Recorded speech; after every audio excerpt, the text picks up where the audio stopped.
Tell me one thing. So now you guys have like studied so many companies in detail, more than 1,000 and all of that. So what exactly would you ask the founders, and what exactly do you want to test? Like, although I know that it's founder first and then product later, but what kind of questions would you ask? What kind of answers do you expect? And when do you classify it as a good founder? And when do you take a bet? So, I think I'll disagree slightly with what you said. I think, yes, the role of the founder is extremely important, and you have to be able to trust the person, all of that. But, and this is just kind of us because we are kind of a specialized firm. It is extremely important to us on what is being built, right? I think, and this is true about most firms that are sort of deep tech, right? Where the role of the technology, the role of the product, right, is a big part of the investment rationale.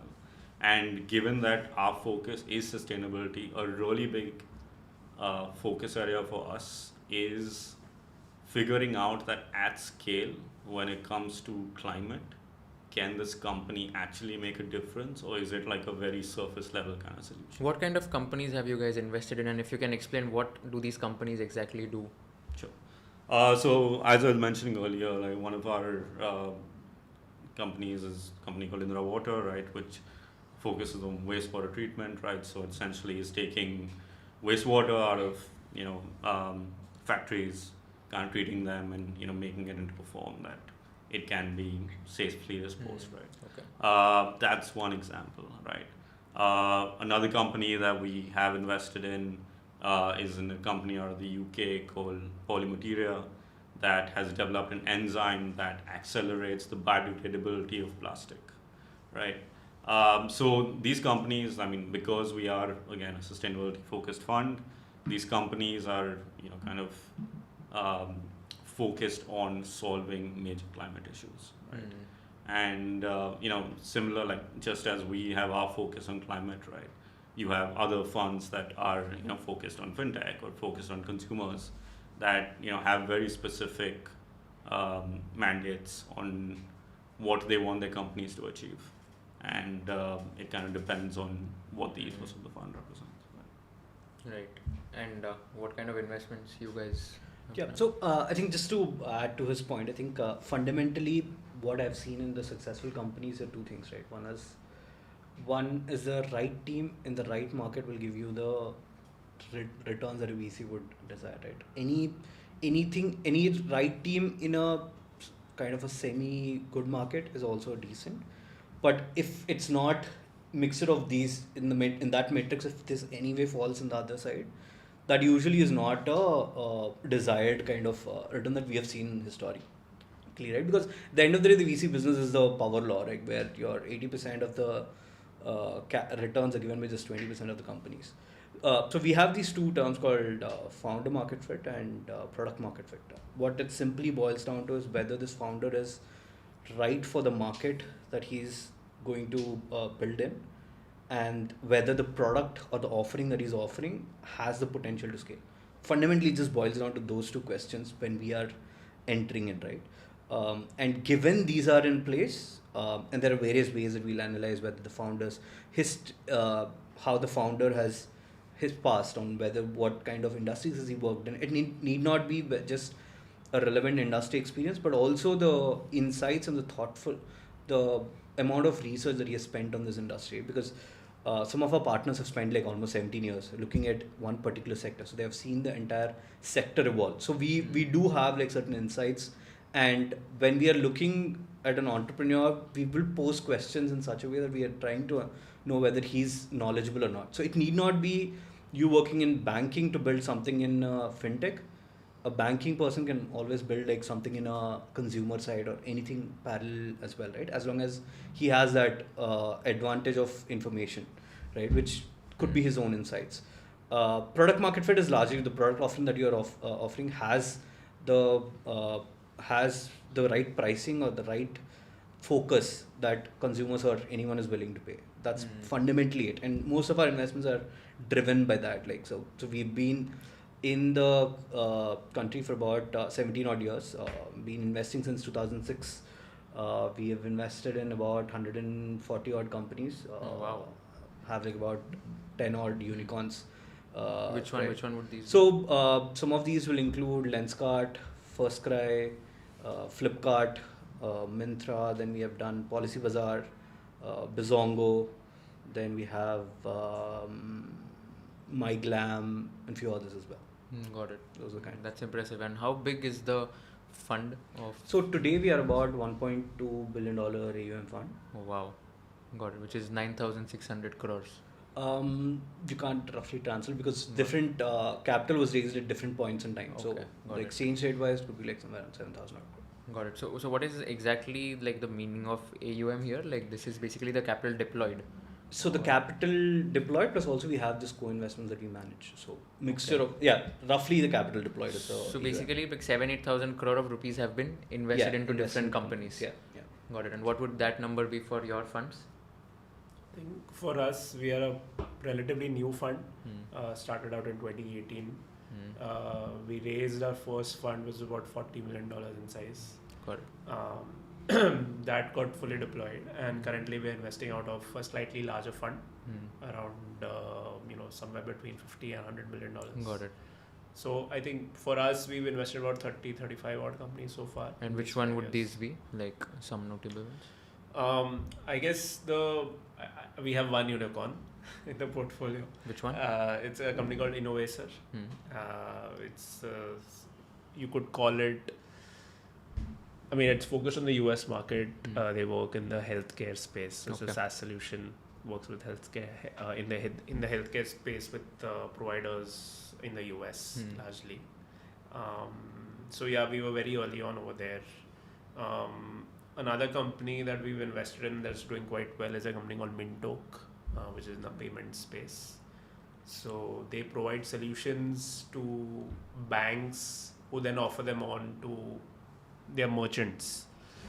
So example here is, for example, they will provide a solution to HDFC Bank, which HDFC Bank gives to its merchants in any small shop or restaurant over there that you see on the road, which helps them sort of manage their payments that they receive from customers. So it's like, think of it like a platform to manage, reconcile payments on a real-time basis.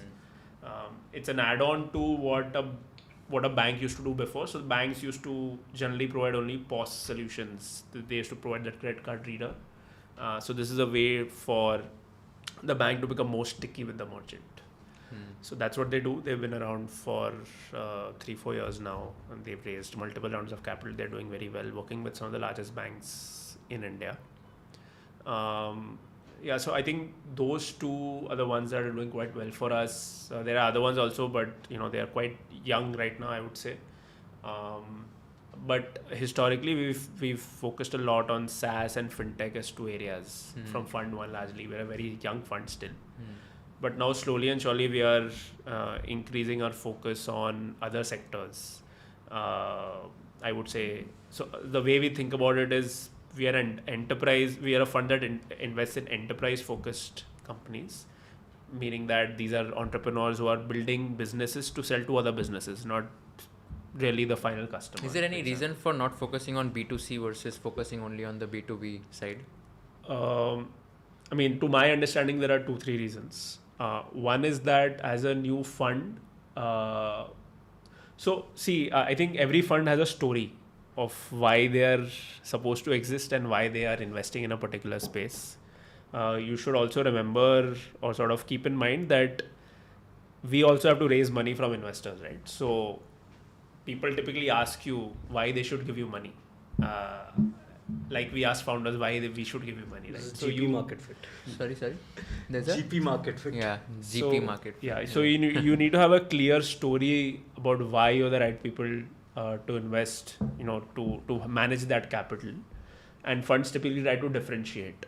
I think early on in the mid 2000s, when India was a very young market, when it came to VCs, I think funds were pretty much agnostic. I mean, the whole idea was to have exposure to India, not really which sector. But now I think as times have progressed, we have funds like Chirate who are, have multiple funds in operation.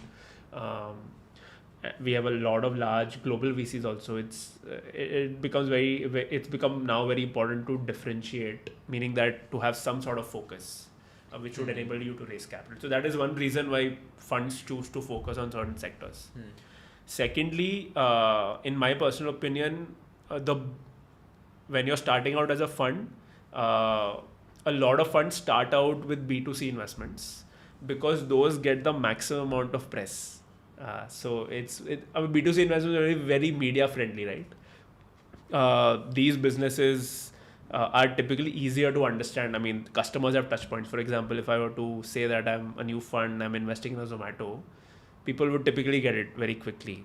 But so I mean, and it's also important for a new fund to stay in the news in several cases. It helps them in several ways to raise new capital, for entrepreneurs to know them, because sometimes in really interesting deals, there is a competition to get on the cap table to be able to invest in that. So if you have a good profile, founders know you, then there's a better chance that you might get in. Right, so I mean B2C helps with that, but again that means that a lot of people are coming in, new investors are coming in and investing in B2C, like a B2C brand, for example, which makes it very competitive, and hence you might end up making investments that you really don't want to make at prices that you don't want to come into. So it is a conscious call that is taken by the founders of the fund, who are the GPs here, as Sachandra mentioned, to decide and focus on sort of a couple of sectors or a segment, so that one, they're differentiated when they pitch for capital, meaning that when they raise capital, they're differentiated, they have a story to say. And secondly, you're differentiated in the market also, that you're known for a certain kind of investment, so that means you'll probably attract better deals in that space rather than doing everything. Got it. Fair. And what's your fund size? So we're on fund 1. We're closing $100 million fund.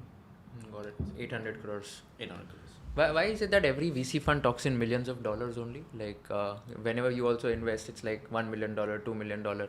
There's no rupee term here. So I think it's become like a universal standard, right? Like I think all of us raise capital both offshore and onshore, right?